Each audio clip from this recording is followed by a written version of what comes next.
everyone. Welcome back to my channel. My name is Beatrice Adams, and at my channel, your story is your mission. My goal is to teach as many people as I can reach how to start a nonprofit at the state level and then how to become a 501c3 tax-exempt organization. I did have a few of you reach out to me and ask me, how do you present it to the IRS if you have family members? Like, you want to know if I have family members that I want to be on the board. Is that something that I can do? And if so, what do I do? How do I let the IRS know that? So yeah, you can definitely do that. And I'm going to show you how. So just bear with me just a moment, and I'm going to show you on my screen.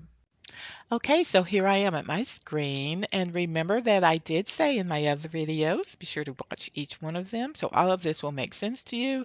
Remember that I said that every single document that is uploaded to pay.gov when you're submitting your application must have the name of your nonprofit organization at the top of every page, along with the EIN number out beside it. So be sure to do that so that your application will not reject, okay? Now, if you want to have members of your family on your board, all you have to do is answer this question for the IRS. And this is a question that was actually designed by the IRS. It's from them. It says, excuse me, are any of your officers, directors, or trustees related to each other through family or business relationships? If yes, identify the individuals and explain the relationship. All right. And so to answer that question, all you have to do is this.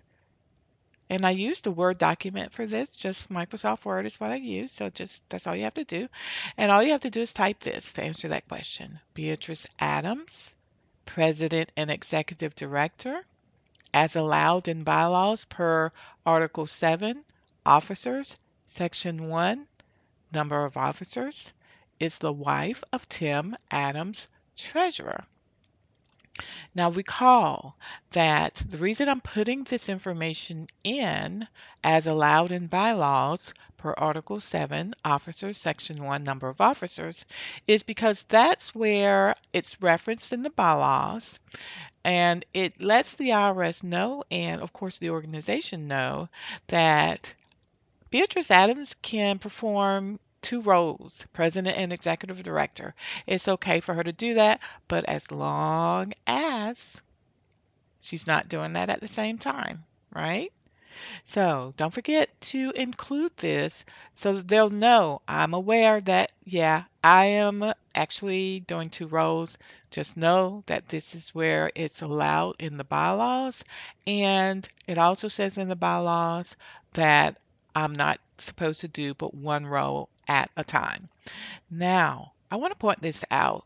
Make sure that this is actually where it's located in your bylaws. This is where it is in my bylaws, the one that I just did in previous video. This is where it's indicated in my bylaws, but remember that you may be making changes to the bylaws from the video, and your section may change. It may not be Article 7. It may be Article 6 or Article 5 or Article 8, so on and so forth. So make sure that you're referencing that part, you know, precisely. Again, so that's all you have to do if you want to have any family members on your board is answer this question that the IRS is asking. And by simply saying again, Beatrice Adams, President and Executive Director, make sure you put your title, is the wife of Tim Adams and put their title, Treasurer. And that is it. Be sure to get your checklist in the link below so that you can continue to follow along with me on each of these videos, because I'm trying to show you how to become uh, a nonprofit organization at the state, and then how to prepare the documentation to become a 501c3 tax-exempt organization. So that is my goal. Remember, my goal is to teach as many people as I can reach how to do this so that you can keep that money in your pocket and not pay someone like myself or an attorney to do it for you. If you can do it, great. But if you can't, please subscribe to my channel so that you can get these lessons and go ahead and get your the nonprofit started of your choice. All right. Have a great a day, morning, whatever it may be for you. And thanks again for tuning in. I will see you in the next video.